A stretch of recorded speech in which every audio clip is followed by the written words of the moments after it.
everyone. It'll be available for those who want to see it in the future.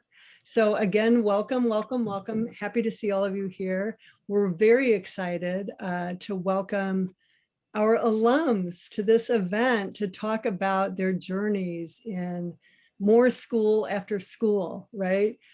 Schooling, learning, and education. So, and I know that some of you in the room, these are things that you're thinking about, the possibilities for yourselves. So we thought this would be a great opportunity for alums to share with those of you who are currently in our BA and MA programs to think about, charting out your own journeys. So I want to thank Nina Wilson. Yay, Nina. Our fabulous staff member of the Women's Center and a graduate assistant with the Beck Research Initiative. Nina is currently in the MA program and is the creator and designer of the amazing Women's Center newsletter. So if you aren't on the mailing list for the newsletter, I'll figure out a way to put up the link, but you should sign up because Nina, they're beautiful. The newsletters are just absolutely beautiful. And actually, most relevant for today, Nina is really the person who brought this event together. So did all the work to make it so that all of us are gathered in this room. So if we could all, do something to indicate thank you to Nina, much gratitude, and always. And then now I want to welcome our alums, Nico Coronado, Joy Ellison, Andy Remoquillo, and Sarah Scriven. Oh my gosh, so absolutely delighted to have you here today, back in our community. You're always part of our community, and I can't wait to hear what you have to say. So I'm going to go ahead and begin.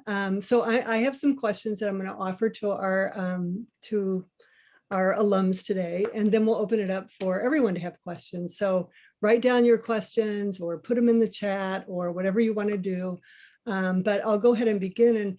And instead of reading out the bios, I thought we'll just ask you all to introduce yourselves and tell us a bit about yourself, what you would have had in your bio to kind of give us a sense of who you are right now in this moment, what you are doing, where you are, and then we'll go from there. And you can go in, do you want to have an order or do you want to just do it like a popcorn? I don't mind. The popcorn? No, we can do popcorn. Yeah. Okay. All right. So whoever would like to begin. I can go. Okay. So yeah, my name's Nico. I graduated in 2015. I initially knew I wanted to do something with labor, or union rights, helping like working people. So right out of my 2015 year, I did a little bit of union organizing in St. Louis. I loved it, but I also applied to go to law school for labor and employment law. And that, once I got into law school, I was like, maybe I'll give it a year and see if I like it. If not, then I'll just go back to organizing. But I ended up really liking it. It was a great program at Chicago Kent. Currently, I'm in-house with the Illinois Education Association, and we're basically the teachers union, educational union for suburban and rural Illinois. So not Chicago teachers, because that's usually what people ask me. But I do have teachers in my family who are all Chicago teachers. So that's really where that passion came from. But also, I'm a part of the National Lawyers Guild. Some of you might know who those people are.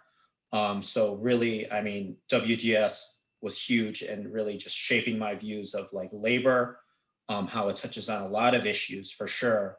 And just trying to be a really good advocate, really, when it comes to having an intersectional lens. So I try to do that as best as I can, but that's me in a nutshell. All right, thank you, Nico.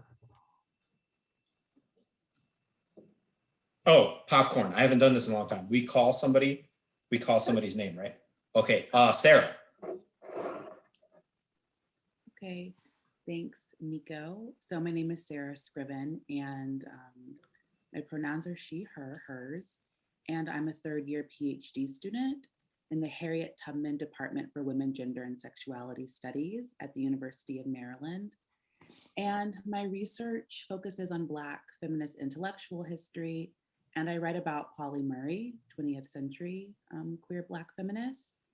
And before I did my BA at Duke, and I did women's studies and African American studies, and I learned about Polly Murray there, and I worked at Polly Murray's historic site in Durham, North Carolina before coming to the program at DePaul. And so I just kind of liked writing about Polly Murray and wanted to go into academia. And so that was my next step after the master's program. And that's a bit about me. All right, thank you. Mhm. You want to call on someone else? Yes, Andy. Thank you, Sarah. Hi, everybody. My name is Andy McKillia. My pronouns are she, her. I graduated with my BA the same year as Nico, 2015, but then I was also in the 5-year program. So then I received my master's in WGS in 2016. So I'm from the Chicago area. I grew up in Naperville, then lived in Lincoln Park, Lakeview, Logan Square throughout my time at DePaul and a little bit after. And now I live in Austin, Texas. I'm a PhD candidate at the University of Texas at Austin in the Department of American Studies. But my graduate portfolio or my certificate is in Asian American Studies.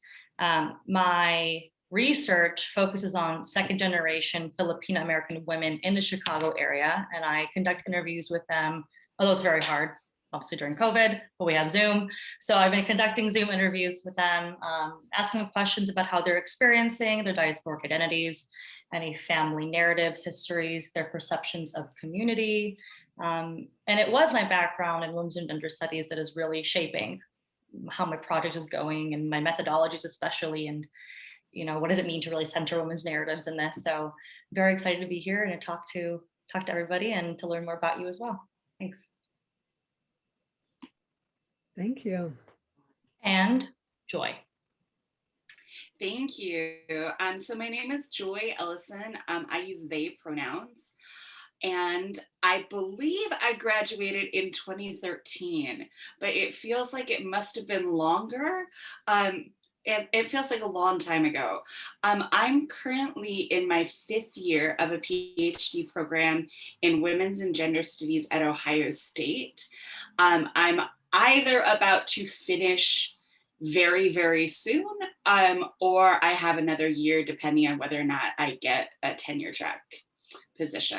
So we're in a week of waiting for results. My work is in transgender history in the Midwest. So I look at the history of coalition building of transgender people in this region. And one of the questions that I'm asking is really, what's the relationship between feminist movements and transgender movements? And what's really exciting is I'm finding that there is a huge hidden history of transgender people being involved in the movement, specifically in this region. I do a couple of other things that I think are worth mentioning. One is I'm a children's book author.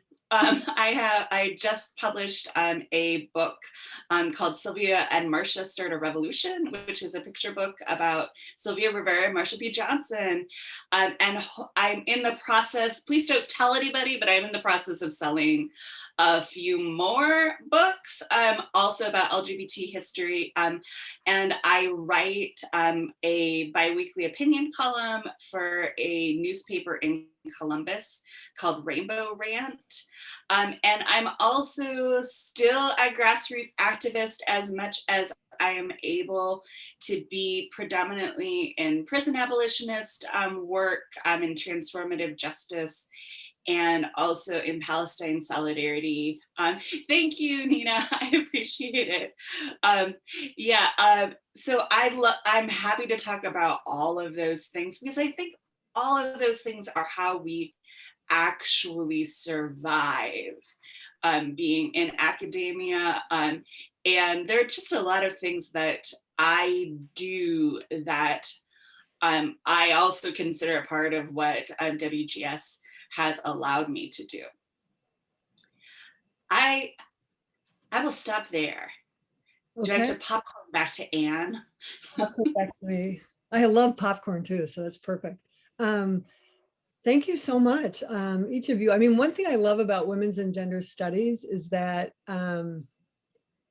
that you can see here is that you're each on kind of different paths, right? But there's overlaps and interconnectedness, and so I always find that so powerful, really, you know, and moving, and so thank you.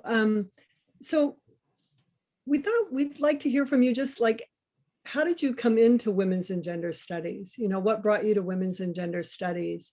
And if you want to reflect on, yeah, what have been the most meaningful part of that, if you can think of that, like what's kept you connected to women's and gender studies? What brought you to it and keeps you connected to it? And yeah, so whoever wants to start, and then we'll do the popcorn.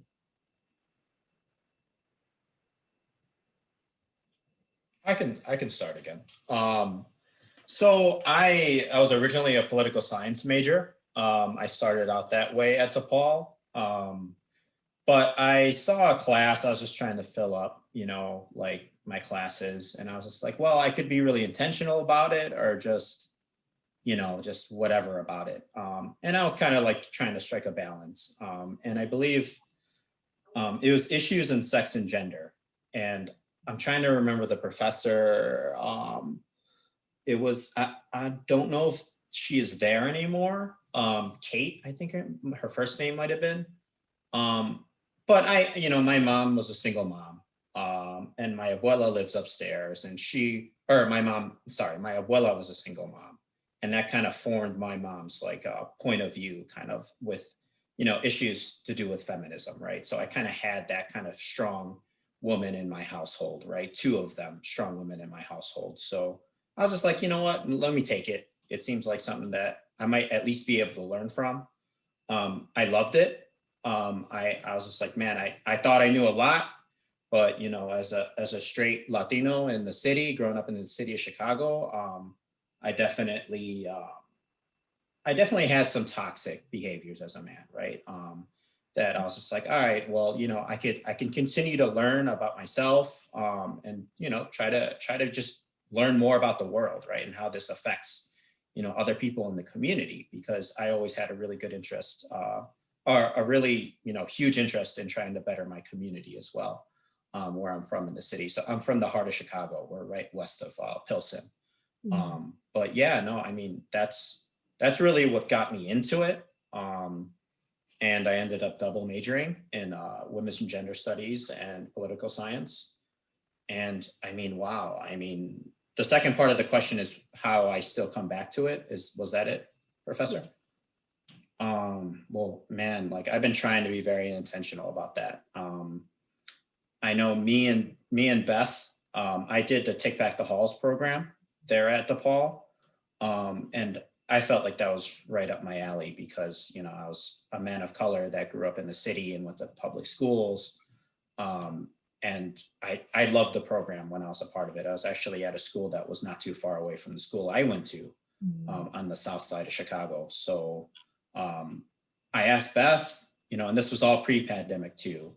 I asked Beth, I'm like, hey, you know, maybe we could try to implement this by getting maybe some funding from our union, right? We're a big union. We could try to have this, and not only just in the city, but in the suburbs, and maybe even try to expand it after that.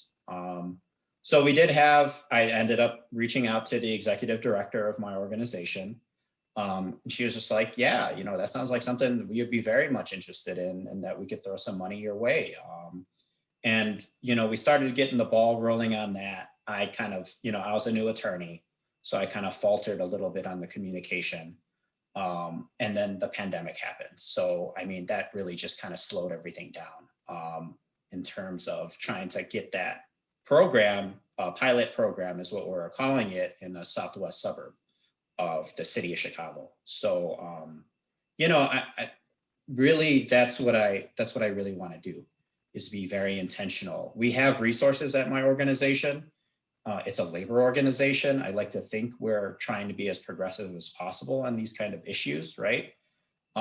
So yeah, I mean, to the capacity I could be an advocate in that sense, I think it would just make the state better, right? Just make schooling better here in Illinois. So hopefully that's something that we can get back to as soon as possible once we get somewhat back to normalcy, right? So I don't know if I'll do popcorn, but whoever is comfortable doing it next. But. Thank you so much. Yeah. I can go. So I started to pursue a psychology major, and I remember I came from both of my parents, immigrants from the Philippines, immigrated here in the late 70s, 80s. So they're part of that post 1965 wave where it's a lot of the professional immigrants. My parents, designer and engineer, and for us in the kind of socioeconomic household we grew up in, college was an expectation. Right? There was no really question about it. You're going to college, and that's that. And so when I went to college, the whole question that I was constantly grappling with as I was taking my exams, my entrance exams, and applying for different schools was, what do I want to do? Right? What major am I going to choose? I picked psychology because it's an occupation that I had. And I really enjoyed it. I still ended up keeping that, but with a double major in women's and gender studies because of my very first WGS course that I took. It was with Dr. Robin Mitchell. I suddenly started to question, okay, well, I came in here knowing what I wanted to do, but I guess I didn't realize I didn't really know who I was. And that was because I never really felt represented in all these different spaces that I was learning in and trying to figure out what I wanted to do, right? So the big question is, how do you know what you're going to do if you're not quite sure where you fit yet, or who you are, or the implications of whatever you do in the communities that you're working with? So I decided to double major in women's and gender studies because I loved the impact of education. I had never felt so seen, heard, listened to, represented before. And that changed how I viewed everything around me so much more than any class that I just simply academically enjoyed. And that was the kind of impact that I wanted to have. That was my idea of change, of being a part of a larger change. And so I stuck with that. And then very early on, after taking Dr. Mitchell's class, I was a first year, and I was like, I'm going to be a professor. That's what I'm doing. And so everything that I did from there was very much tailored around getting into grad school. And you're right, as an 18-year-old doing that, I need to chill out a little bit, but that's just my personality. And so I went there. And then I know later on we're going to talk about as well, right? Like, how do we apply to different programs and this and that. So I can go ahead and address your other question about how am I continuously drawing or pulling from my background in WGS. And similar to what Nico was saying, it's really about intentionality, but not only in my job, right? Not only as an academic, as I'm teaching, as I'm writing and doing research, but I've learned that it's actually much more important in my interpersonal relationships and in all the different commitments that I have. Simply because as I've gone through grad school and I've been surrounded by a lot of people with similar mindsets as me, it became a bit of an echo chamber. And it's very important to have this community of support, but especially in the last few years plus more, we've needed a language to articulate a lot of the issues that we've been dealing with when it comes to sexism, xenophobia, racism, ableism, all of it. And coming from WGS gave me not only the ability to intellectualize my experience, but to help articulate my experiences. And at the same time, the feminist pedagogy of step up, step back, right? Know when you're taking up too much space as well. That's also helped me navigate through this. And I feel like even though I'm in American studies now, and I'm going to be applying to women's and gender studies programs, Asian American studies programs, no matter what class I teach, I always draw from the feminist pedagogical teachings that I was taught that were used with me at DePaul, because I don't think that feminism or women's and gender studies is only applicable in feminist spaces, that it needs to be applied everywhere, whether or not people want to call it feminism, because it is what it is, because that is what it is. Those are the pedagogies, those are the methodologies. Oh, great. Thank you.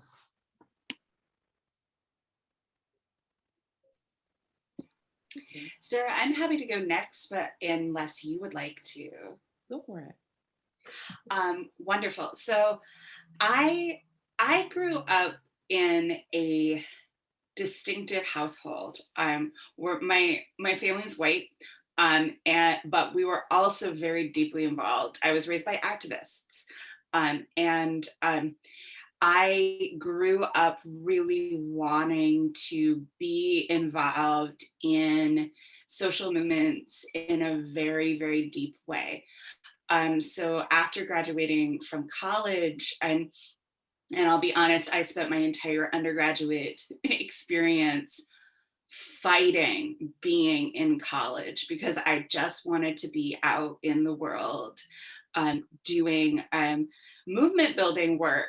And what I ended up doing is I spent 3 years in Palestine, being involved in solidarity movements there. And I'm happy to talk a little bit more about what that looked like.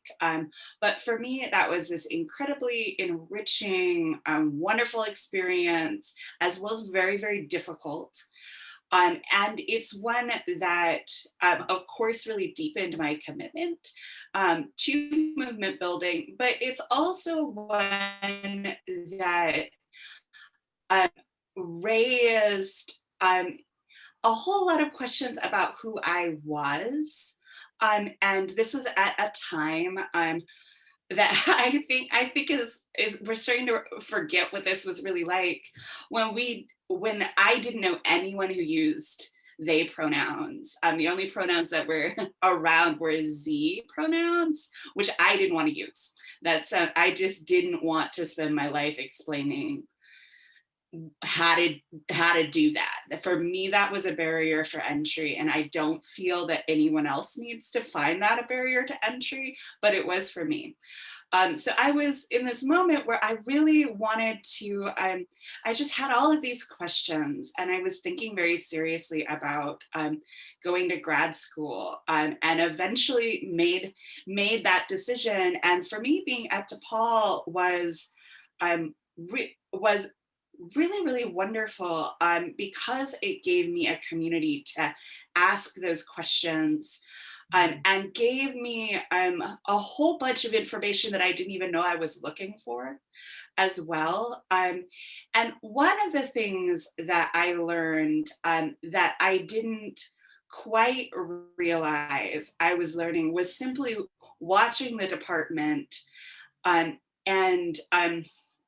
learning what it looked like to build a feminist community inside the academy, and learning some of the ways in which the institution itself challenges that, and some of the ways that people can find exciting spaces of like resistance and collaboration and resiliency and mutual support.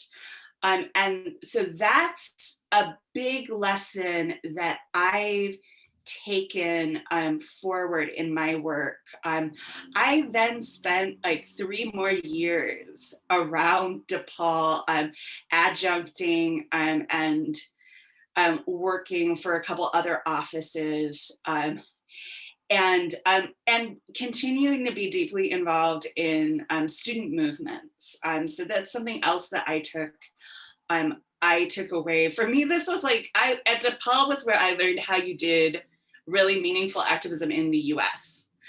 Yes, I was still needing that piece. And I just want to highlight, I want to say that for me, this time in which I was not in school was really, really valuable. Like, there have been about 6 years of my life in which I was doing other things, making money in other ways. And that really positioned me to be absolutely certain that I did want to go into the academy. And also a little bit more clear-eyed about the job market. And it also meant that I'd come in with a whole lot of teaching experience, which made grad school easier and has made me a much more attractive candidate than I feel I would be otherwise on the job market. And also it's given me a chance to actually have a life, which is really valuable. And I'm dealing with a lot of like physical disability at this point in my life. And I was glad that I spent some time running around the South Hebron Hills when I still could. So those are just some things that I want to highlight for all of you. And I will stop talking now and hand it off to Sarah. Thanks, Joy. Yeah. I appreciate the references to family because I think that did influence me. I grew up, and my mom's a judge and my dad's a lawyer, and my grandparents both my granddads are Baptist preachers, and my grandmothers were both teachers and nurses. And I think I saw a lot of leadership and advocacy and care that was just part of my kind of family history and values that I grew up around. And I was a young feminist. I was in my feminist group in middle school and high school. We did some stuff that was really off brand that I won't even say because it was not great politics, but it was a community of young people like myself who I could explore how to think about what change looks like and having a voice. And I think too, growing up in a predominantly white community and just navigating these stereotypes about what difference means helped me to really appreciate feminism and the analysis that I found when I got to college, just about like what we make of these differences that, are all around us. And so I thought that feminist studies was kind of the most imaginative field for thinking about these questions for me. And I thought about maybe law or policy or something else, but I never really stuck with it. And so one of the events that really made me think, okay, I do want to go into graduate school was this really cool event that they had. This was like peak Shonda Rhimes shows with like Scandal and How to Get Away with Murder. This was like the first time a Black woman was on primetime in 40 years. And so all of these Black feminist scholars came to my school and they talked about it and just talked about their research from the lens of Black women in the state, talking about sexuality and representations. And so while I loved feminism, I did think it was like, oh, this is a white woman's thing. I'm kind of here. But that just showed me, as well as just doing more research, that that's just not the case. And so I think to see those, they were role models at the time. I was like, wow, it looks like a lot of fun. I loved the way that they're talking about these things. And so that was a moment I started to think about, what could an academic career look like for me. And yeah, I love being in WGSS. It's such a great community of people that I get to meet and think through things. And it's a nice way to live a life. There's so many lies.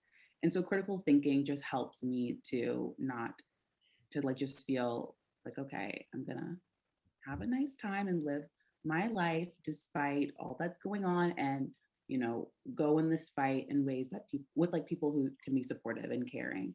And so I definitely think that's a big takeaway from WGSS, from different programs I've had. And even if it is, institutions have been really difficult, but I found that the colleagues and the people have provided that support. Okay, wow, thank you, everybody. I just so appreciate, each of these individual stories. We learn so much from each other when we get to tell these stories. And I don't think we actually spend enough time listening to each other's stories, like these stories of how we came to be who we are in this world right now in this moment. So thank you, everybody. So we're going to go a little bit deeper in thinking about sharing some things about how you decided to, for Nico, for you to go to law school, and then for Sarah and Joy and Andy to go for your PhD, into a PhD programs. And maybe talk a little bit about how you came to choose the one that you chose, to give people a sense of that process of choosing and applying. And I guess what was kind of sharing what that process was like. And then a little bit later on, we'll talk about what it's actually like to be there once you got there. But if we could just start with, kind of making some of those decisions in that process of choosing a school. I can start.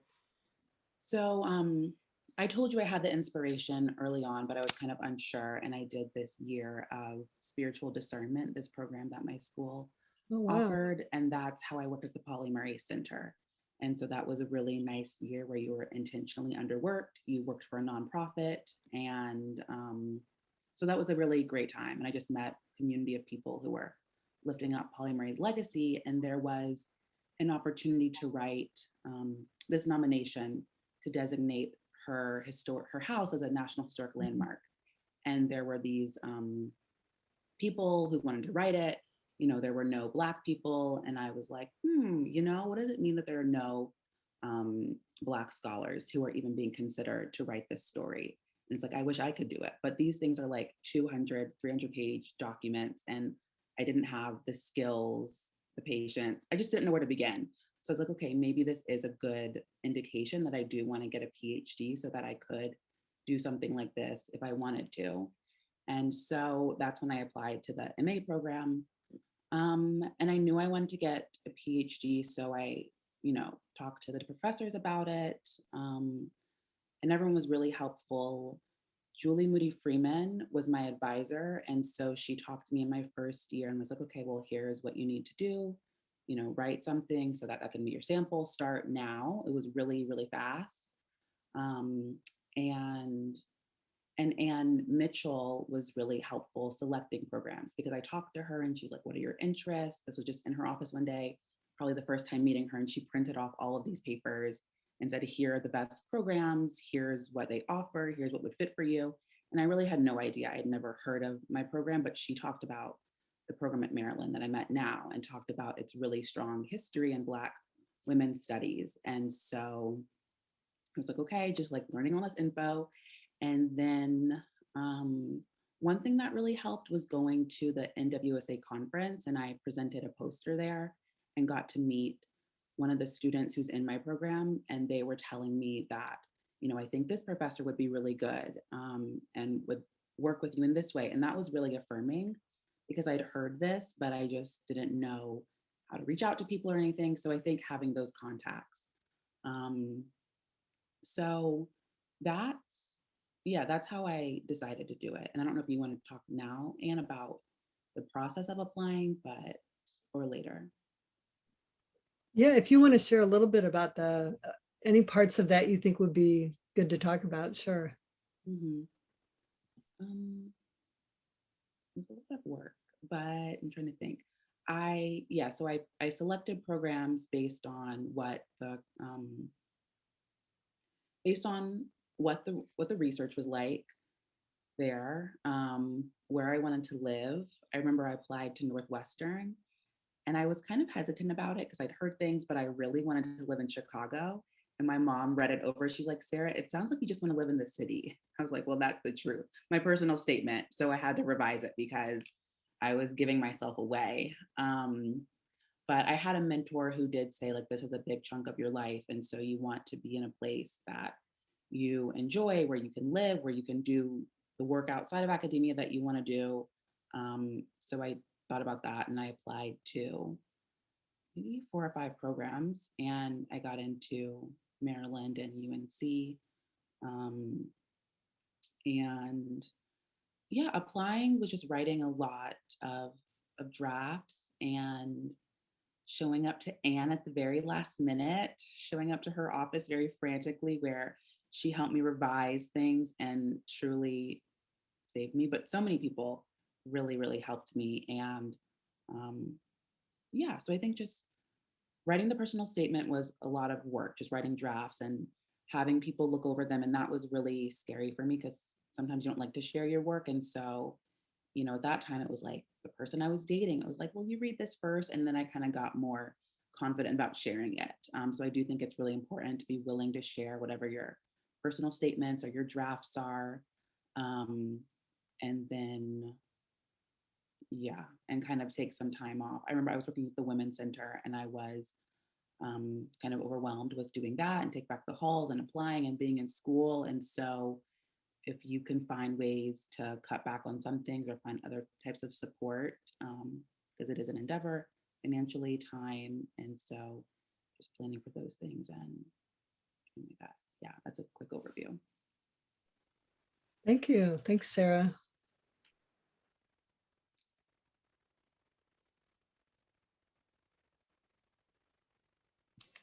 I can go ahead. So Next. Oh, go ahead, Nick. I'm sorry. I couldn't, was somebody going next? No? Okay, my internet's kind of messed up, so. Time collapse.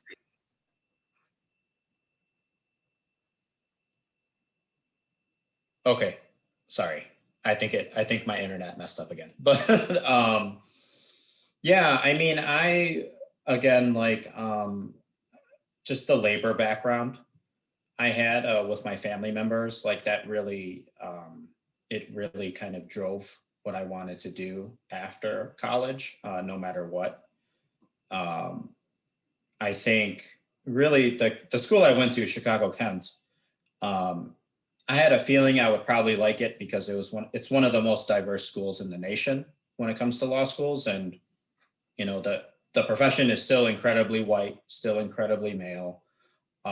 So, I mean, there's a lot of things that need to change with that. But I was just like, all right, well, I know if I go to a diverse school, I'm going to have a support, I'm going to have somewhat of a support system with, students that share similar experiences to me or just are of color, right? And, I could relate somewhat to their experiences. So, I mean, that was a huge thing for Chicago Kent and why I went there. The other reason was they had a labor and employment program. And I made sure that when I submitted my materials and said, hey, this is something that I know when I go to your school, I'm going to be focused on, I referred to my family members. I referred to like the labor history, with my family, the union members that I have, and multi-generations. And I mean, that really, I think, worked to my benefit when, even before I started and decided to go there, the director of the Institute in the Law in the Workplace, he just said, hey, I saw your application. I saw how like very pro-labor you were. I want to make sure that you succeed here. And it was just a really welcoming experience, even just having that at the outset. And he talked about, his history with labor, how he was at Michigan State and he was organizing there as a student. And yeah, he was just a really fascinating guy. And it really helped me stay at the school. I had some initial troubles with, I think, law school. It's a very dry, like the first year they make you take all what they call foundational courses. So property, criminal law, contracts. So contracts applies to a lot of what I do, but I had no interest in learning about property law at all. Constitutional law was another one that I liked. Criminal law, even for my work with the Guild, is very relevant, but I mean, there was just going to be some subjects I just didn't like my first year. And I was just like, man, do I really belong here? Is this something I really want to do? My organizing I did over the past summer, I really liked a lot, and I liked making those connections with people. But yeah, no, I mean, I decided to stay because I had professors there who were already looking out for me, right? The professor I mentioned, and he just retired too, so that's that sucks. But I mean, he's got a new crew coming in, to kind of head the program now, but it's really important, I think, to try to seek those new connections, no matter, I think, if you go to law school or if you go to, another route when it comes to like trying to get your PhD or anything like that. I think it helps immensely to try to have that support system at the very beginning, because it could be disheartening, really, going into a setting where you don't think you belong, right? And I felt that way significantly as a man of color. I think, imposter syndrome is something I think I really, up until very recently, was affecting me daily in my profession.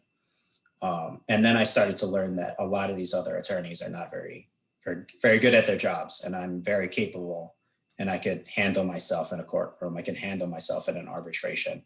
And, that is very empowering in a way, right? So, I think I really just support for me is paramount in order to succeed in higher education, at least I believe, in my experience, for sure. And, professors, even in undergraduate, I mean, Professor Mukherjee is the only professor I had here, but she was, I remember conversations with her. Like I could be a better student. I know I have nothing but good things for sure, Professor, I have to say about you, but I know, looking back on it, I could have pushed myself harder. I could have been a better student. And, I'm glad that you were able to have some conversations with me saying, hey, you can work on this. You could be something better. You could push yourself harder within reason, right? Like that's something that I think is great for everybody. Constructive criticism, I think, to this day, I value. I'd rather somebody tell me, this is ways you can improve, than just say, hey, you're doing 100% awesome all the time. And that comes with people who are like out there looking for you, people looking out for you. That's like genuine support system, and creating that and having that in higher education is, they're going to be real with you, right? They're going to say like, hey, these are things you can do better. So I think that's kind of pretty much me and my experience with higher education. Thank you, Nico. I love hearing this. So I started to think about going into a PhD program in part because Dr. Jackson told me I should go into a PhD program. And if Dr. Jackson tells you to do something, you probably should do that thing. But also I had this opportunity to adjunct at DePaul, and I really liked teaching. I really, really enjoyed the teaching part of this. So I was certain that was going to be something that I liked. And I will say that, actually, I'll say that later. So when I started thinking about applying, I looked for programs that had some connection to transgender studies. Those are few and far between. And I will tell you that the first time I applied, I think I got waitlisted on one program. I applied for as many programs as I could afford. And you should know that this is expensive. I'm going to tell you all the bad news, just because someone needs to.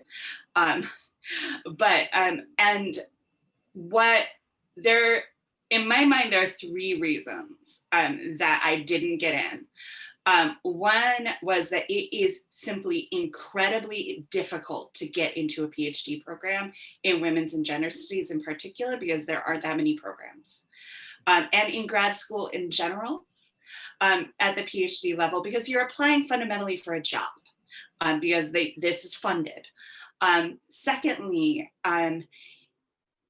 frankly, I think there's quite a bit of transphobia that was happening. I think that people don't feel as though they can support a project from a trans student because they don't have the background, and they are correct. They generally can't actually help trans students all that much. But that is part of what you're trying to do, is you're trying to find a mentor who will be able to help you with your project.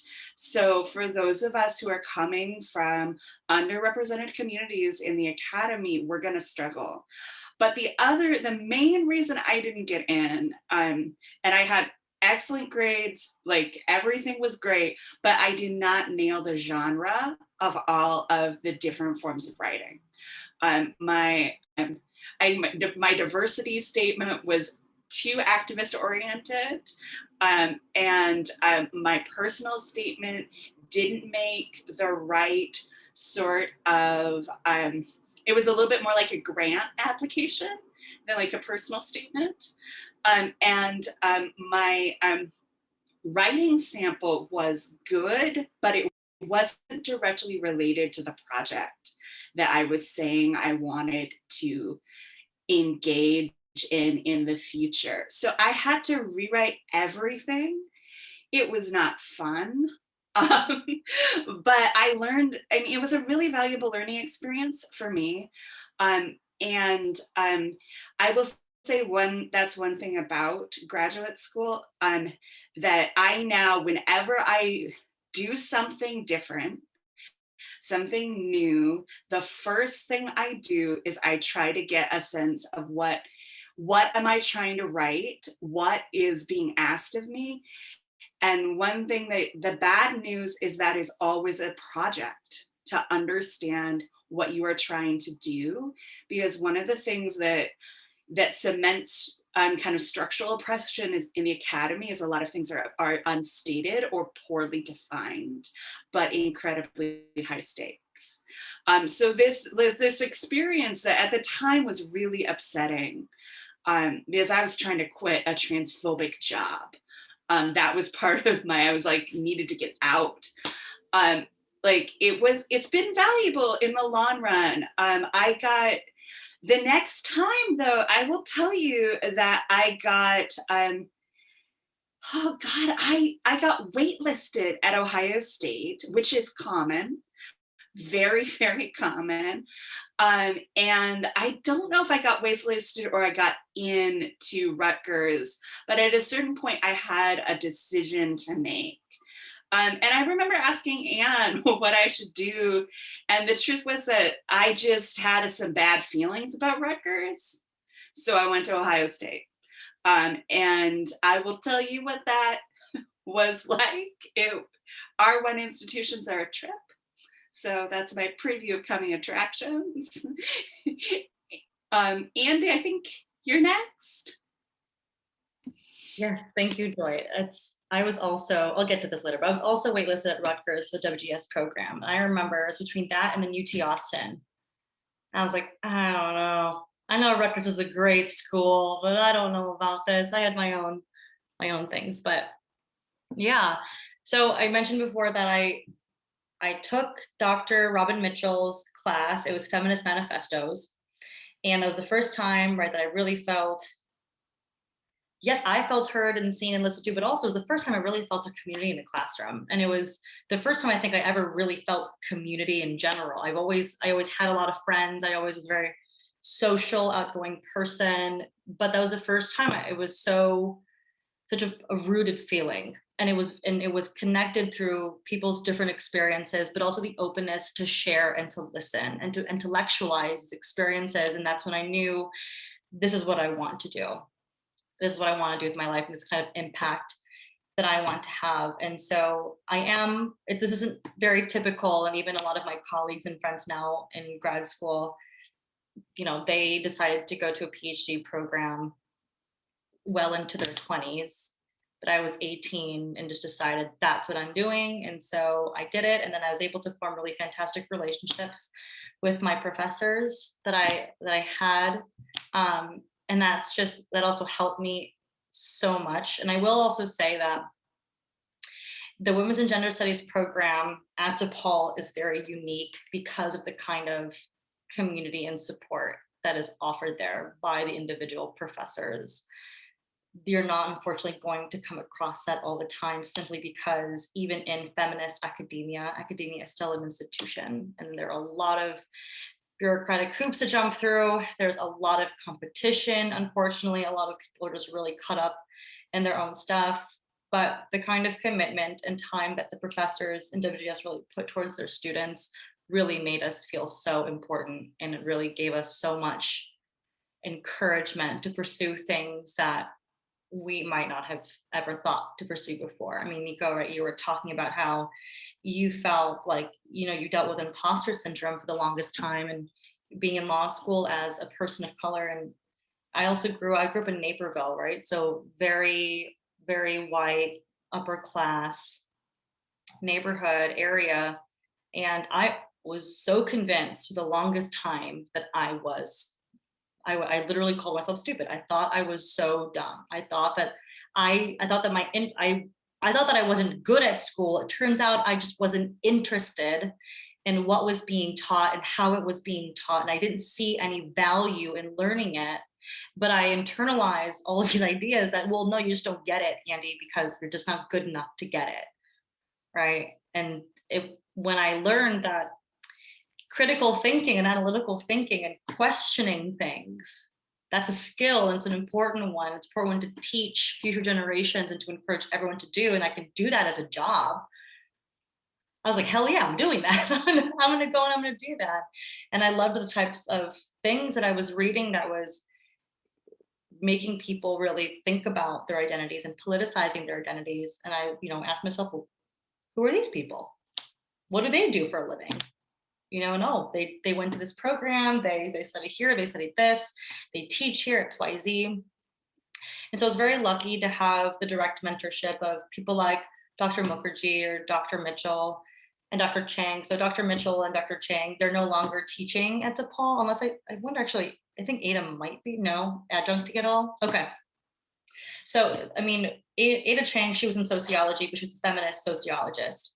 And so it was also really interesting too, working with professors across departments. So I also really, really loved Alison McCracken's American Studies courses, because she also had a very feminist approach to teaching American Studies, which is wonderful. So working with them, talking to them, being really open, this is what I want to do. How do I get there? Right? Like, what steps did you all take? How am I going to be applying? What are they looking for? Can you please, if you have time, can you read over my personal statements?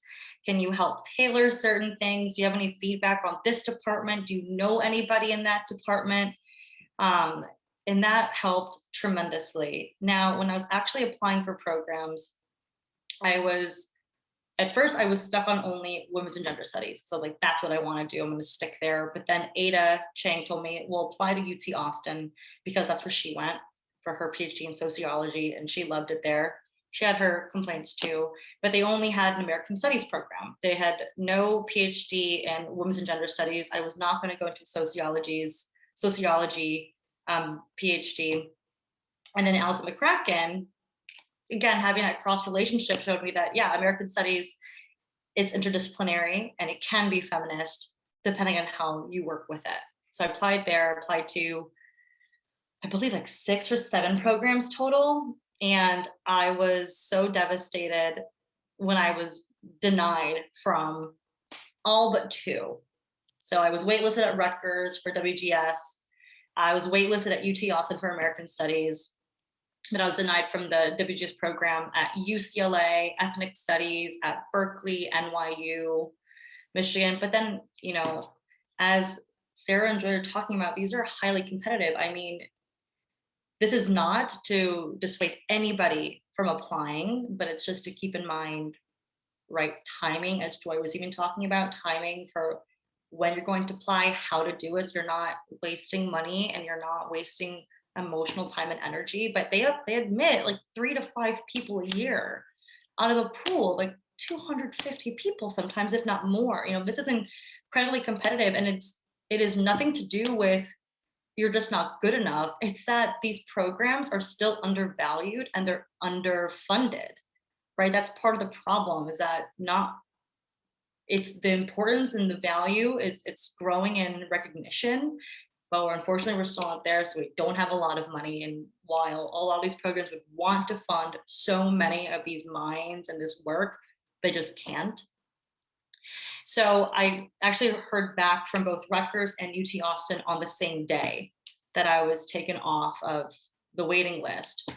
And I was eating lunch with my mom, and I was just ugly crying. I was like, oh my God, I got it. But what do I do? And there was something, it was a little bit off. I think for me, it was the tone of the voice in the email. So I had an interview with Rutgers over Skype before Zoom was a really big thing.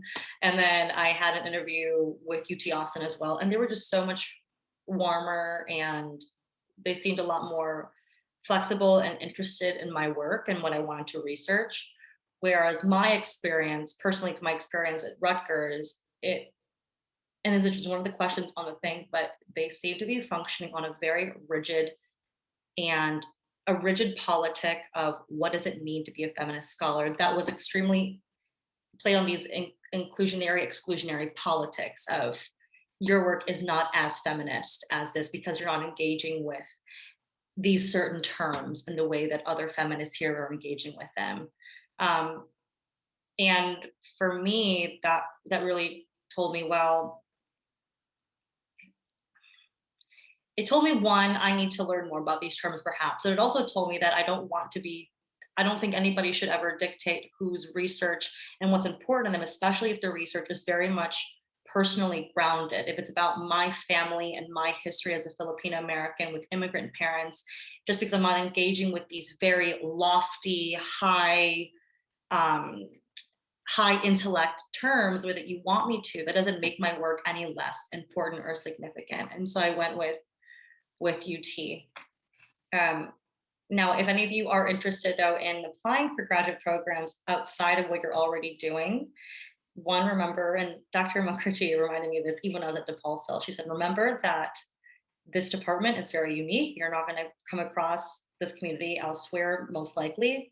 Remember that, but also remember that simply because a program is interdisciplinary does not mean that they are feminist, and it does not necessarily mean that they're anti-racist, and that you're going to have to actually seek those people out, or you're going to have to find a community where you can together work to make those changes. And that is something that I learned immediately walking into the American Studies program at UT Austin. It was not a feminist program. It was not an anti-racist program. I quickly learned that I was the only Asian American graduate student that they've had in years, and that there was 0 Asian American faculty members because there was a history of them not giving Asian American women in particular tenure. And so when I got there, I was very frustrated. I was like, why am I here? There's nobody to mentor me.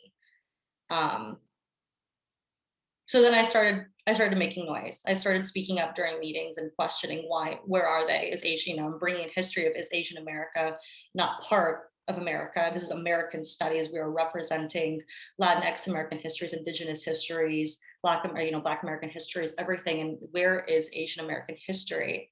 And then I started questioning and working a lot with the Center for Asian American Studies and talking to them and weeding out the really fraught history of bad relationships. And I bring them to meetings. Why is it that our department, we don't work with Asian American studies, right? And nobody was there to ask those questions before.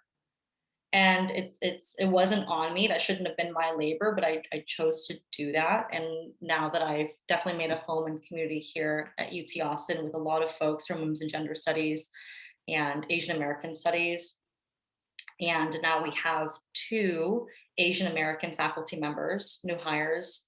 And I have, a few graduates, potential graduate students contacting me asking, is it a welcoming space for Asian American women and scholars?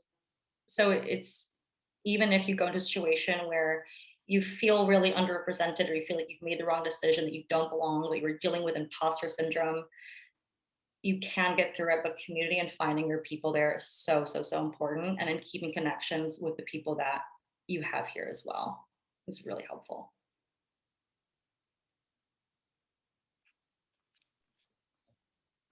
Thank you so much. Are we ready for the next question? Okay, well, I think I'm going to just ask one more question, and some of you have kind of addressed this, but then I think it'd be good to open it up to the audience. And some of you have already started doing this, but given your experience in these graduate programs, law or PhD programs, like just what kind of advice would you offer? And that could reflect different things you've faced, but just kind of this is a current group of students who are BA and MA students who have some interest in going forward. What kind of advice might you offer about navigating these programs? And then we'll open it up.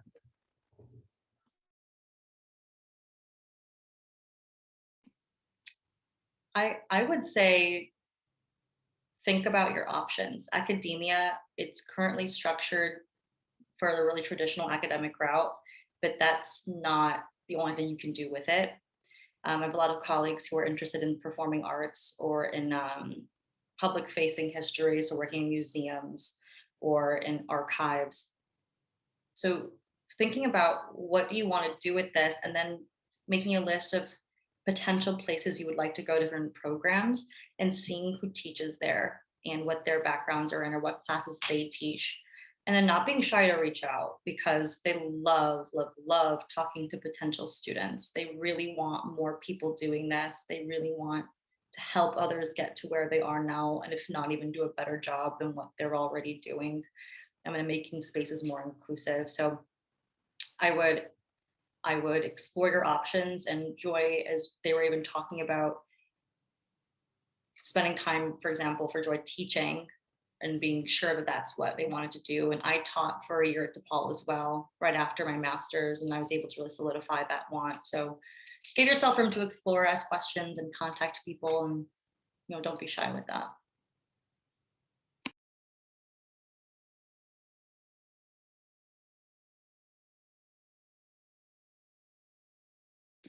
I'll jump in because I want to give you some bad news.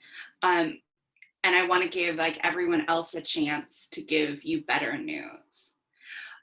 So I think one thing that's very, very important is to understand the realities of the job market if you choose to get a PhD. I tell people it's a lot like trying to be a movie star. The odds are pretty similar. And it is a violent institution that will, adjuncting is often a path towards poverty. You will probably be paid very, very, very badly. And with no job support, no health insurance, like no security. And that's what most people in the academy end up doing. Actually, I should say most people get an alt-act job.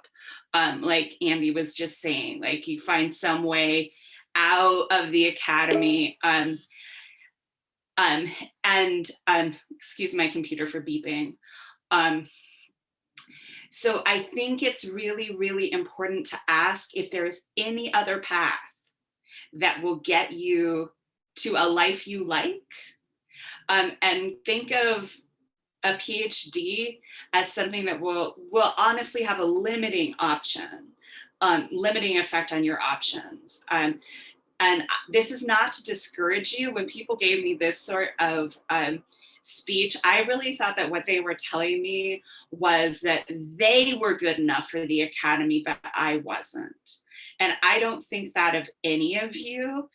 I just know that understanding really clearly the downsides of this profession has really, really helped me. So one of the reasons why I highlight like my ongoing writing career is that I, even at this moment, I always have a backup plan, and I'm always trying to come up with some ways that I can make some money on my own terms, and always looking for the possibility to leave the academy, because this really is a hostile place, especially for people from marginalized communities. And it's also a place of really deep like generative energy and incredible care. And I find my students deeply inspiring. I really love my research, but I really think that the time I've taken to carefully consider my path has been helpful.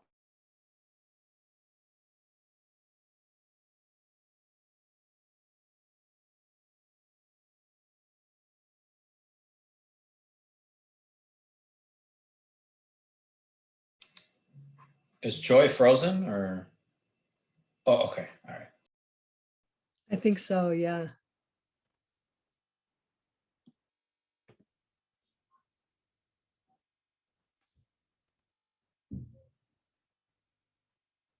I think they left and might come back on. So do you want to wait a minute or want somebody else can Joy, go?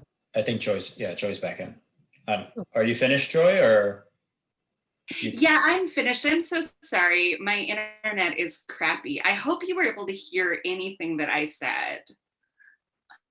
We missed like the last part of what you were saying. Um,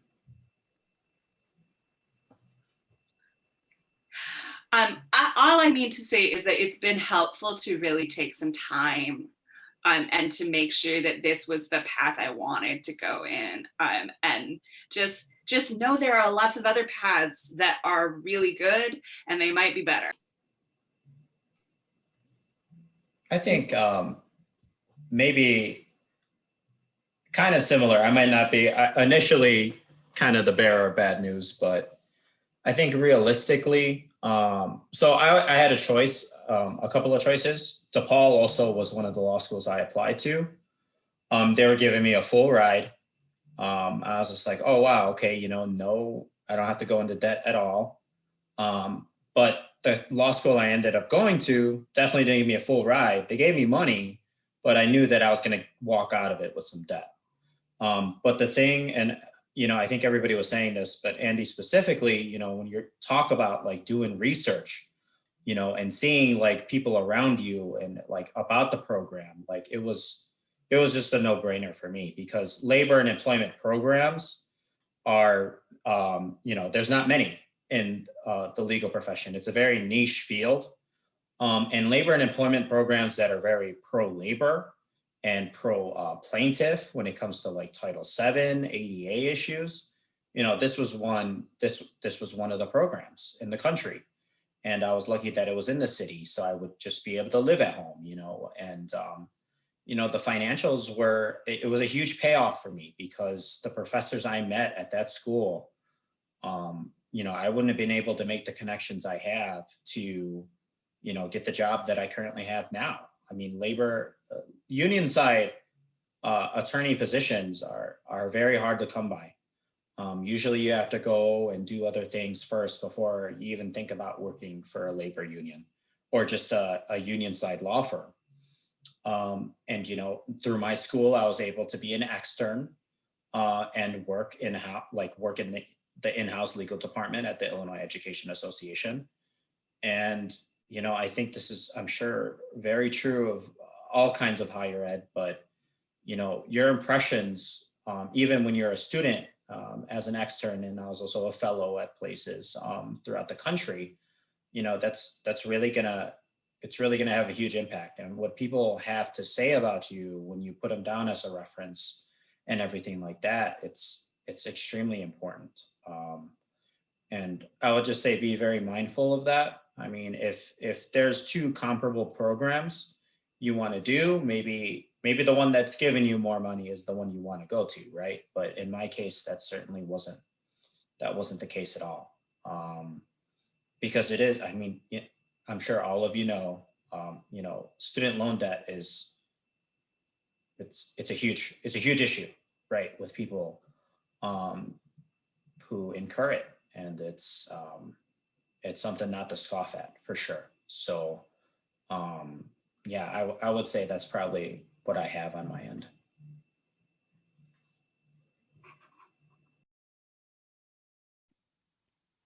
Yeah, I really can identify with the things that you all are sharing about the difficulties of the PhD program and being from marginalized communities. The things I would say are to seek support and advocate for yourself, and seek inspiration, because I think for support, it is a lot. It's like really difficult. What Joy was saying about things aren't poorly defined, but high stakes. I think that's very true. And after my first year, someone was like, it's like trying to drink water out of a fire hydrant, because it's just so intense, and it's not even always like the things you're reading, but it's just a whole new world. And so your friends or anyone who's done a PhD, that's been really helpful to me. People who share authentically about what it's like, how they navigate things. I have an academic coach, and she's like $15 an hour, and she was a college advisor, and just is really helpful. Like, okay, well, what's your support network? What are the assignments that you have to do? How can you get it done? How can you nurture yourself as a whole person in this violent institution?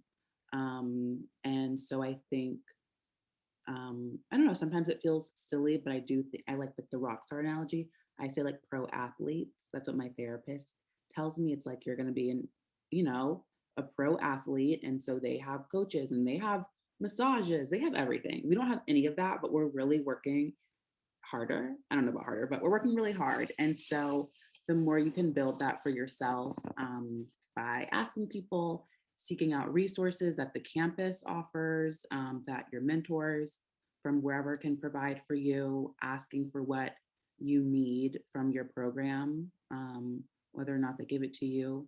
I think it's important to try, even, when I had professors writing letters, I was like, can you add this line about when you said this was the best presentation I've ever given, which can be really uncomfortable, but because I think you have to do that kind of stuff.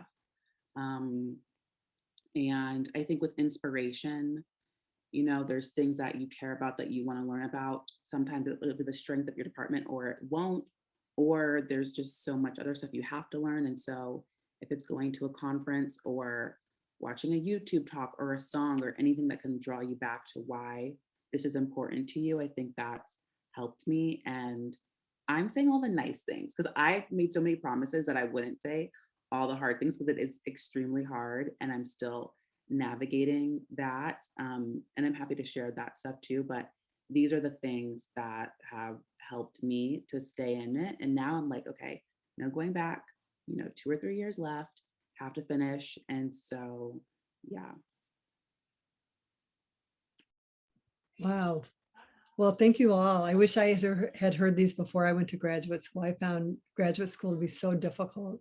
So before we go on, if we could just offer a thank you to all of you for your stories and for your knowledge and your wisdom around, what's actually very difficult, a difficult path. It's not an easy path.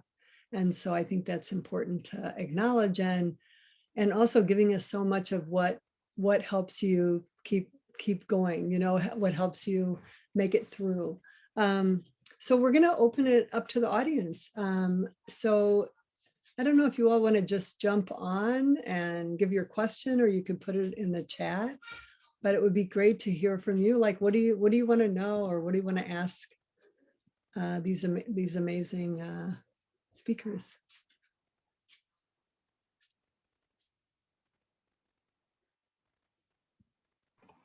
I have a question. So I think a lot of y'all were talking about imposter syndrome, and especially in the pandemic, being a student right now is like insane. And I feel like my imposter syndrome like ebbs and flows, but when it comes, it's like hard. So I'm just wondering, what is like a tip or some like anything small you can offer about that?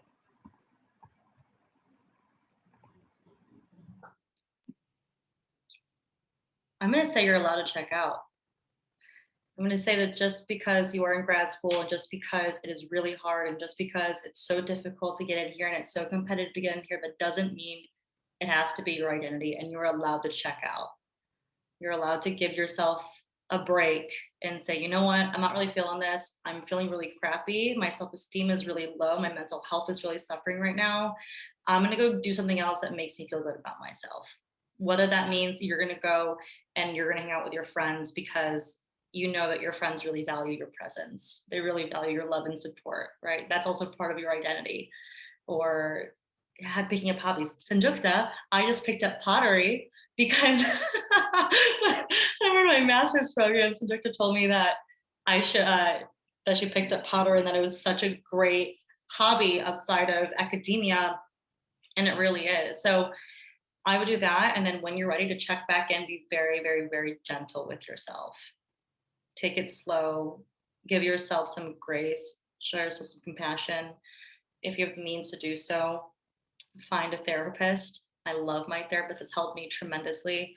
I specifically looked for a woman of color therapist who also is in alignment with feminist ideologies. And she specializes in a lot of things, one of them being imposter syndrome. And it's really, really helpful. But first and foremost, remember that your identity is not defined by what you do for a living or your education.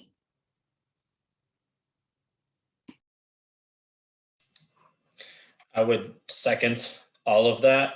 I think for me, it's, I deal with a lot of people who are older than me. When it comes to opposing counsel, I think a huge thing for me was, right, like age, right? When I automatically think age and experience are, synonymous. But you know what you know, right?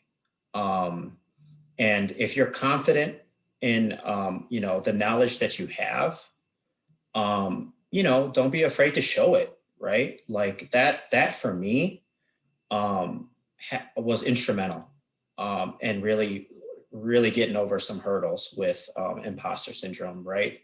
Like being able to, and I'm not sure, I hope, my experience is different, right? But I think it hopefully can carry over. It's very, it's very encouraging to have that, right? To be able to be very, very confident in your knowledge. But yeah, I've had to give myself breaks. I've had to talk to my therapist. It's exhausting. And for me in my profession, I'm still struggling to turn it off. Like if you can, try to learn how to turn it off, because it's just, the screen's not healthy, right? Like being on all the time isn't healthy. And it's just it's not a realistic expectation. But like I said, maybe it's easier said than done too.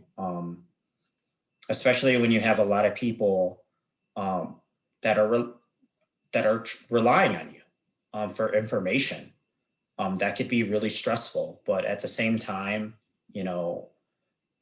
everybody's in this, a lot of people are in the same boat, right? Not everybody, but a lot of people are in the same boat. And I've learned more.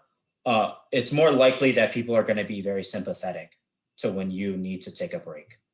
And say, just be really upfront and say, hey, I need a break. I think that's huge. Being able to communicate that, because when people during this pandemic, when you're able to communicate that, they're much more receptive, and they're like, yeah, I get it. We all need a break, and right now's your time to take that break. So yeah,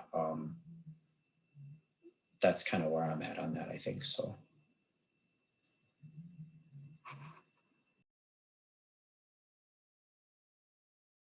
Yeah, this is all really amazing advice. I agree with all of it. I know one thing that's been important for me has also been like having outside interests and just trying to cultivate a sense of being valuable as a being outside of anything that I do. It's also been helpful for me that to have like some outside perspectives. Because one of the things that for me, imposter syndrome manifests as this extreme level of confidence with like periods of just devastation. And it took me a really long time to kind of unpack like where that came from.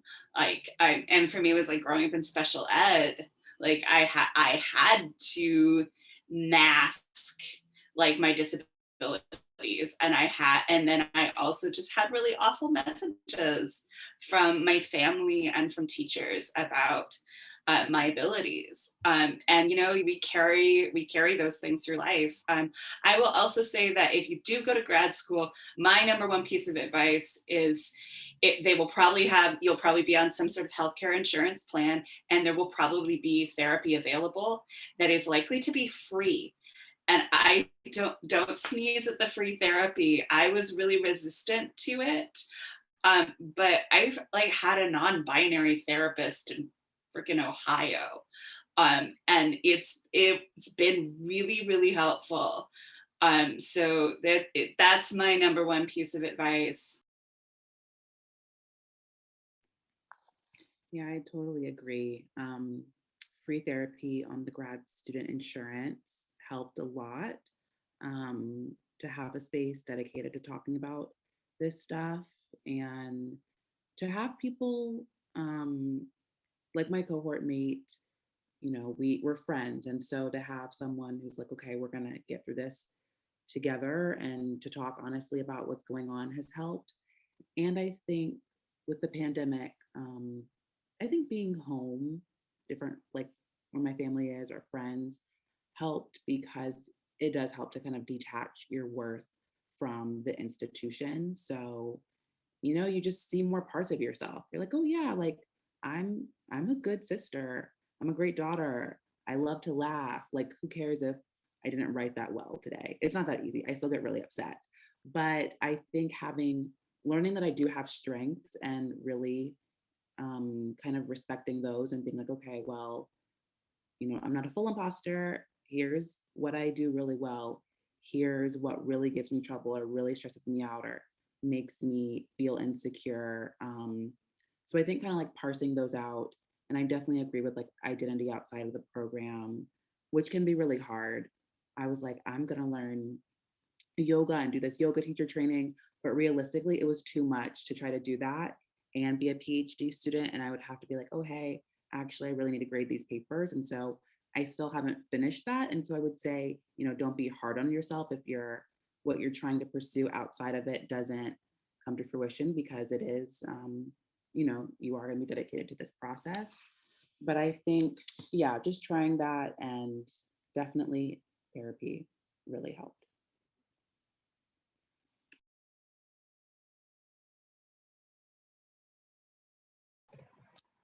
I think we have a question in the chat from Anna Maria. She asked, what are some practices that y'all did to build up that confidence in grad school and onwards?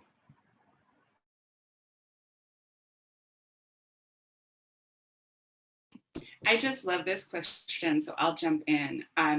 There are two things that have really helped me. And before my master's degree, I started a practice taken from a book I haven't read in a million years, called The Artist's Way, where I was writing for 3 pages, kind of every morning, longhand, kind of as fast as possible.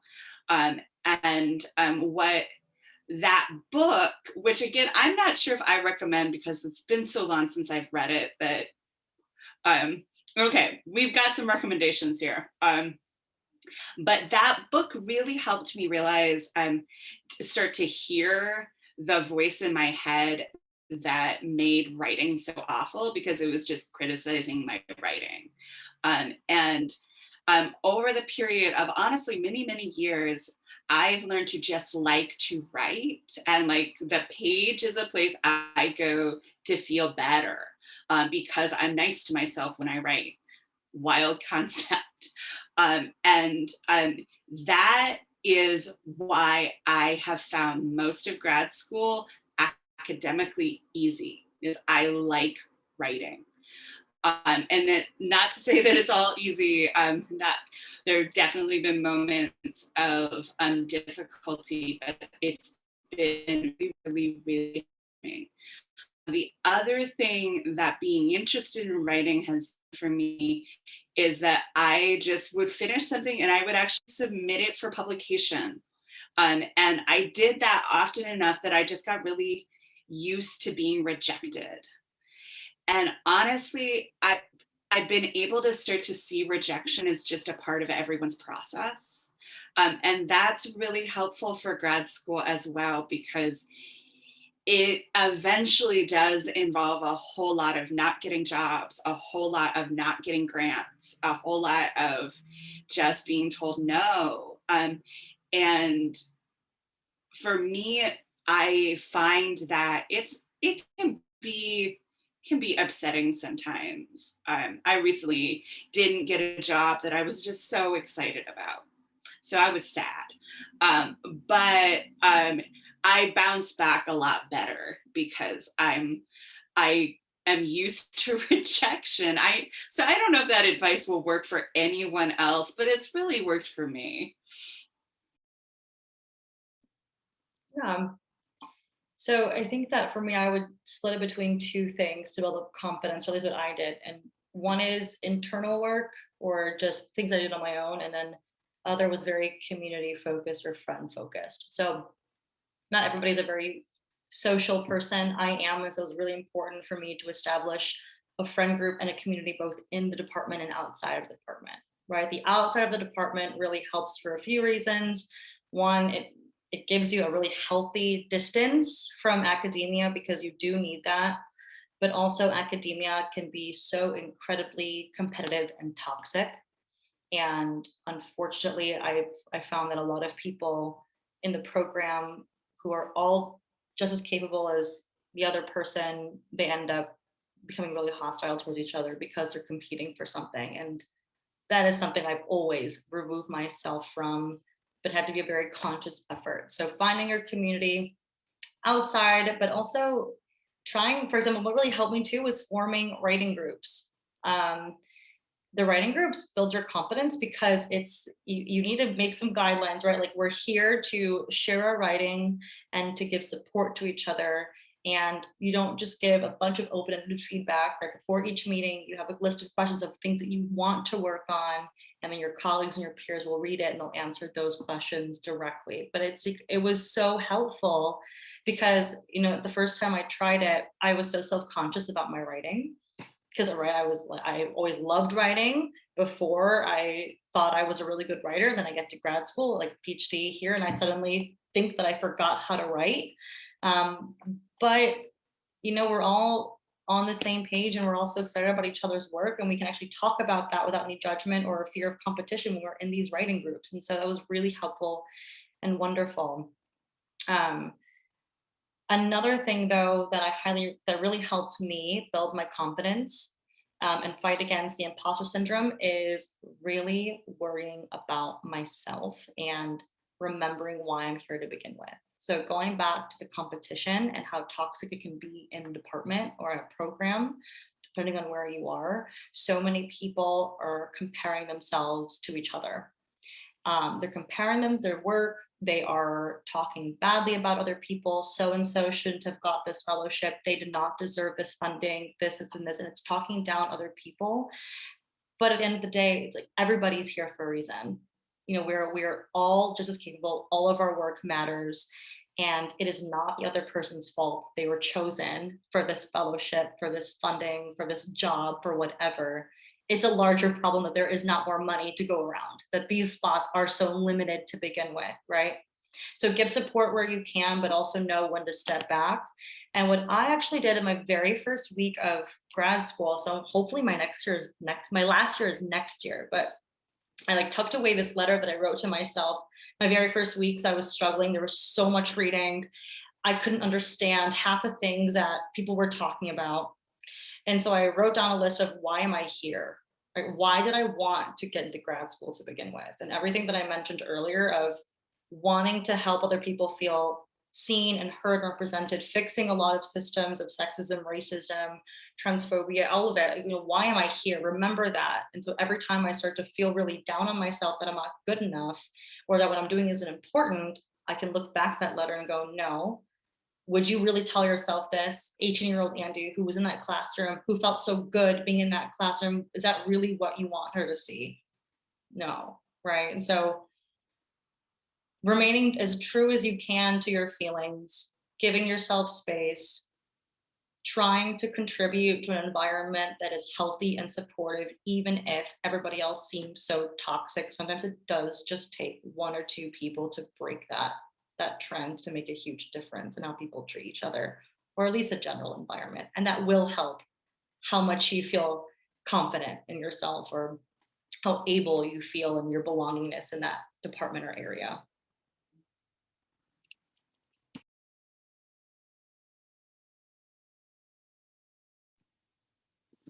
Yeah, affirmations helped me. So that's something that I wrote down as far as the internal work.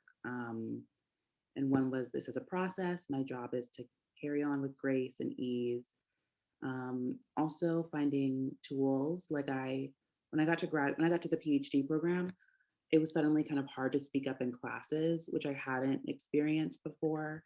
And so my mom was like, well, why don't you write something down that you want to say? And before I was like, that's kind of, elementary or something, but it actually makes a lot of sense to do that. And anything that can help you process the information the way that it works for you, and share, or these other tasks that you're being asked to do in the way that works for you, and learning that about myself. What time do I like to write? What time am I going to be really tired and can't? And just really learning those things helped me. What else? I really echo what Andy was saying with the working groups, finding colleagues who will do like Pomodoro, where we'll just like get on Zoom and do work together, check in every 25 minutes, see how it's going, and get back to our work. If you want to share something, then you can share. And so having that space is really helpful. And kind of related, I don't know, to what Andy was saying, but with other people and minding my business. And I think I kind of thought that was inconsiderate to not care about what everyone's problems were, or what they didn't like, or who did what. And so I think, because we care about community. We want to be in a place that feels fair and welcoming. And so but there's just way too much to take on. And so I had a mentor who was like, yeah, I did this when I had a couple of children, and people hated my advisor, but my advisor really worked for me. And so there's all these different tensions and things that sometimes it's apparent, sometimes you don't know, but I just had to try to like not pick up on all of that and duck and figure it out, but just say, okay, I'm gonna just move with integrity. Here's what I need to do. Here's what's being asked. I don't have to engage in these things, and I can do organizing in this way. I can join the graduate student group and hear the kind of complaints and make a plan and a strategy for advocacy, but I can't make that my everyday thing to be in this program trying to rectify all of these issues and do all the work that I have to do. And I think that's something that I'm like navigating and learning, and it helps with my confidence as well.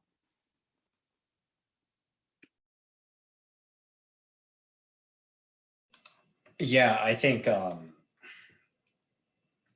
lot of echoing a lot of what people were saying before. And maybe, I mean, I might actually, my issue might be that I seek approval too much. That, I seek to be told that I'm doing a good job, or I did a good job on a case, or even in law school, like I felt good about, my classmates coming to me about labor law questions or employment discrimination, because of course that's what I wanted to do, right? So I think that was very healthy in that case. But now, as an attorney, like I'm constantly seeking, like that's great advice you gave. You did a great job on winning that case. So I don't know how I'll react, when I fail, I think. And I'm still very early in my career, and maybe it won't come out too well, because I'm so used to doing, I think I'm very type A in that sense. Like, I need to make sure that everything's going to go right. And that's not very healthy, I think. And that's things that I've been talking about with my therapist, right?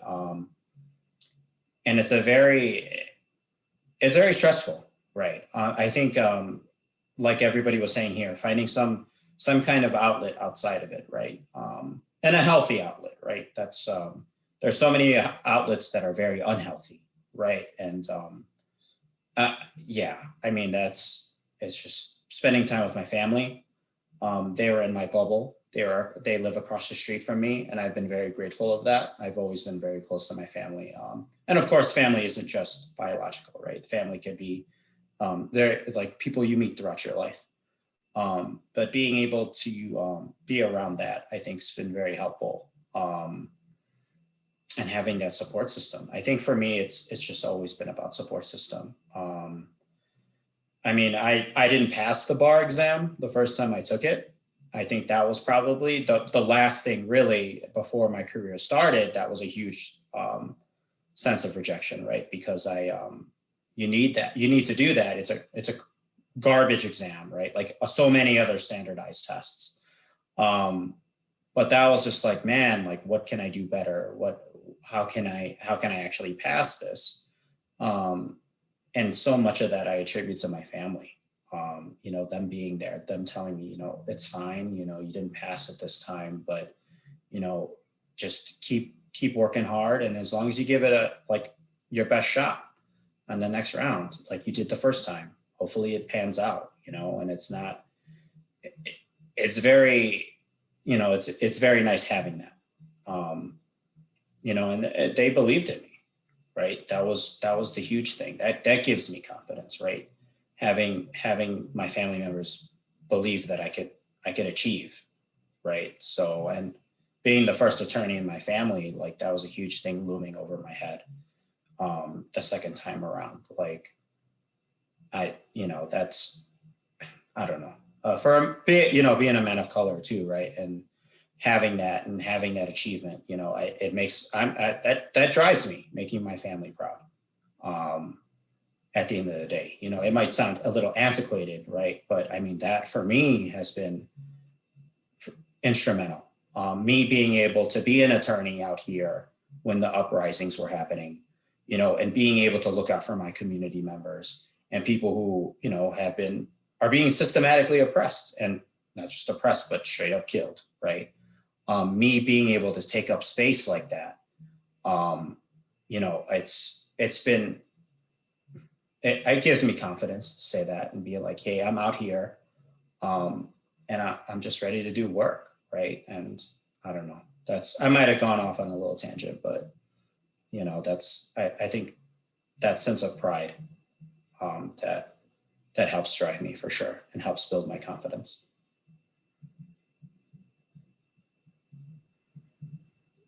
Yeah, you didn't go off track. I think that's certainly a big part of it. And I just want to thank everyone again. That was so, wow, like, giving us a glimpse of your world and what you're navigating and what's keeping you going. And again, I think these conversations are so important, like hearing those stories. And so I'm just deeply appreciative of it. And I don't know, I'm sure for everybody, and I know for myself, it's like, it's good to hear, just reflecting on my own process of living this life, right? And how each of us are trying to get through. So it's about 10 till 5. So does anyone have one more question? And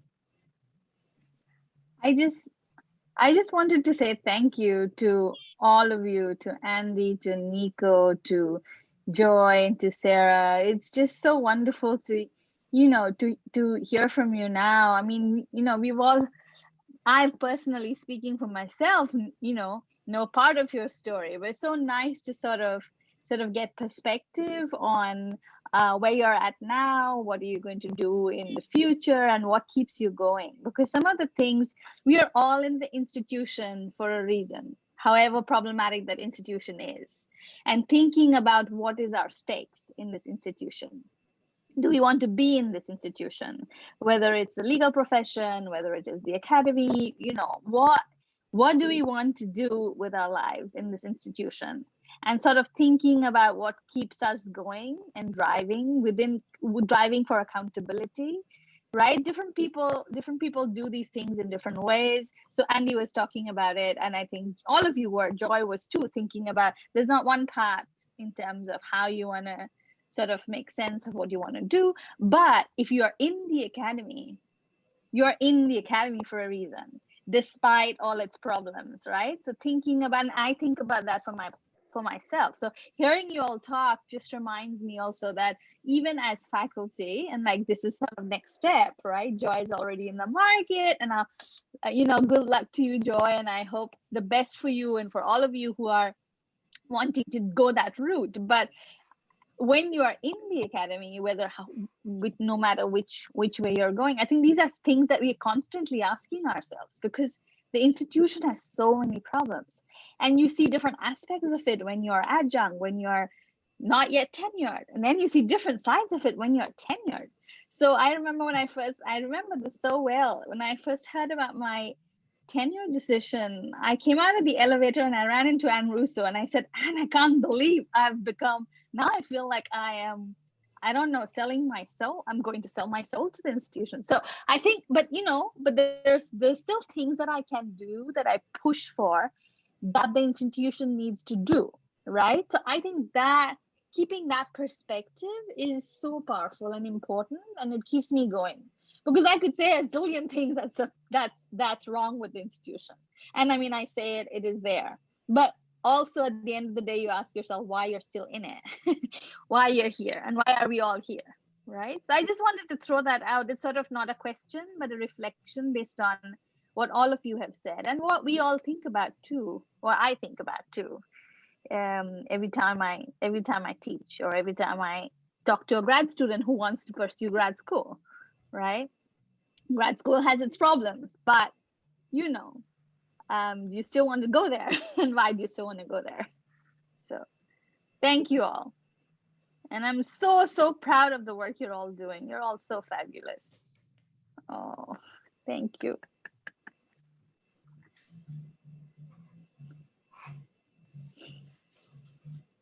Thank you for having us back. I know that I miss you all so much, and that I've certainly realized more about what makes DePaul so special, and really DePaul Women's and Gender Studies so special. And I love what you're saying, Sanjukta, and also Sarah, what you said about just thinking about the small ways we can make a difference. I know early on, my first year was really hard.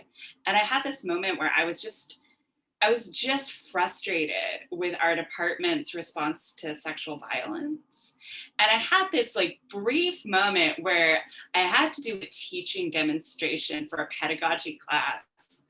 And that I was just annoyed by. And I said, I know what I'm gonna do. I'm just gonna do a strategy session. That's what I'm gonna do. So, and I'm just gonna teach people how I do that in the classroom. And I was like, that's gonna be my activism for the entire semester. That's all I'm doing. And it was this little moment, and it turned out to be incredibly effective. I had a friend who was just like, hey, come to our class and do that with my students.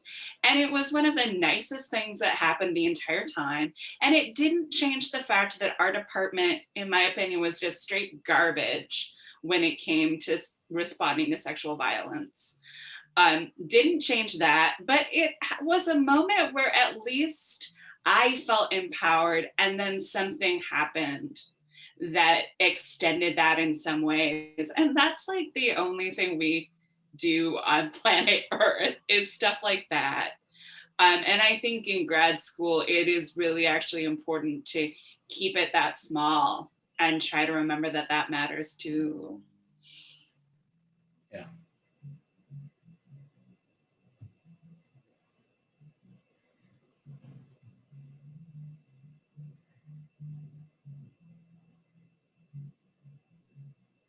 Any other last comments that any of the other speakers want to make before we close? Well, I'll definitely say, I think I'm remembering the class title correctly, but was it Transnational Feminisms? Yeah. I mean that I remember those readings so much, right? And Oh dear. one thing, no, I mean in a good way though, in a very good way. Like it's, being able to see that, there's so many like organizations on the ground, right? And then there's these governmental organizations. And, there's just the way they interact and the way they, strive to make people's lives better, right? And learning that as well as, learning from Take Back the Halls and how that could be applied right through, the example I gave at the beginning, and being able to make that space, right? And being able to make those connections is really important, and to see how we can help each other, right? And how we could make very progressive policy decisions, right? And things that initially probably organizations wouldn't think about, like a labor organization, right?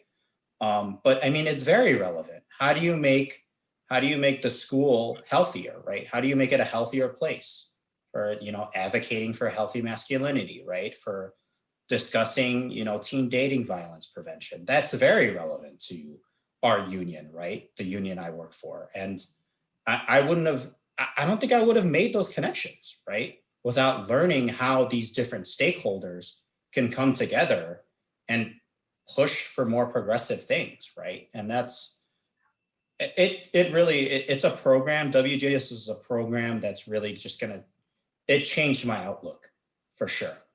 And the work I want to do as an attorney, and it really, I'd like to think that your teaching professor and everybody else, definitely Robin Mitchell. I mean, she was somebody who pressed me all the time to try to make those connections. I learned so much, and it's something that's you can't unlearn it, right? That's the thing. It stays with you. It really, like, you can try to unlearn it, but I mean, I'm sure you'd be feeling guilty, the rest of your life, right? Because it's just so illuminating for sure for me, the WGS program. And I'm sure a lot of you who are a part of the program now feel that way, right? Just not the alumni. But that's kind of my thoughts on WGS. It was huge for me. Yeah, just echoing what Joy and Nico are saying so far, but really, really happy to be here and being able to talk with y'all. And if anybody has any questions in the future when you're ready to start applying, or if you're not sure, I'm guessing that we can send out our emails. Yeah, so please feel free to reach out. I'm more than happy to chat with you over the phone, over Zoom. I'll be back in Chicago, fully vaccinated, end of the month, conducting more interviews, spending time with my family. But I would, love to meet over coffee if you have more questions. But even if grad school is not what you want to do, that's totally cool, because what you're learning here and all of the different things that you're picking up, its value doesn't stay within the academy. It really has everything to do with how you treat people and how you move through the world and what kind of spaces you want to create, no matter what you end up doing with your career. It's always going to be relevant. And I think it's so important to remember that it's never a waste.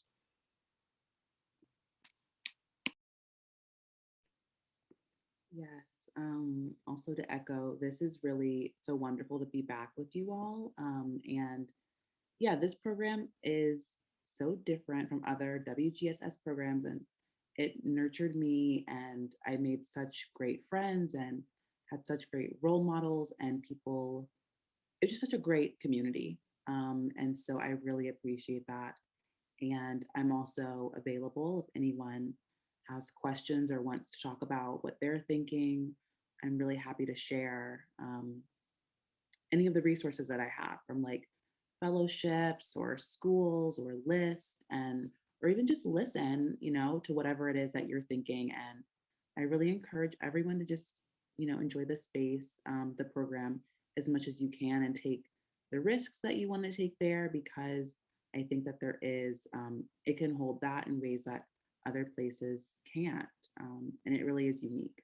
So I'm really grateful to all the professors and Nina for organizing this, and the alums, because I remember hearing from some of you when I was in the program, and it really helped a lot. Even now, just taking notes. So I'll probably reach out. So thank you all. Oh my God, thank you all so much. This was just even way beyond what I thought it would be. So thank you very much, everyone. Thank you, all the alums. I think that I hope for everybody it's given people food for thought. And I guess I would echo something that really struck me throughout all of your stories and conversations, and that something that Sanjuta brought up, which is that each of us has a stake in this, right? And it's really figuring out what is your stake, like what's important, what's motivating you. And I don't know, what stories would you tell, right, about why you're here? I remember years ago, we had this amazing event with Jackie Alexander, who's this amazing transnational feminist, and I'll never forget the question she asked, and I often will come back to it when I'm most frustrated or most just feeling out of it, or just wanting to get out, is the question of why are you here? Why are you here? And really, why are you here on this earth? Why are you here in the university? Why are you here in this program? Why are you doing the work that you're doing? And that question, I think, such a powerful question. And I really feel like the offerings today, I really got a sense of where you are coming from, right? What's motivating, what's leading you. And so just deeply appreciative. So I think we'll close. If everyone, maybe people could offer things in the chat as you leave, takeaways or gratitudes, and then we'll just end. So thank you for coming. This is recorded, so you can come back and listen again. Or if you're talking to people and they would like to hear it, then we'll have it available through the Women's Center. All right, thank you. Have a good evening. Thank you so much, everyone. Bye.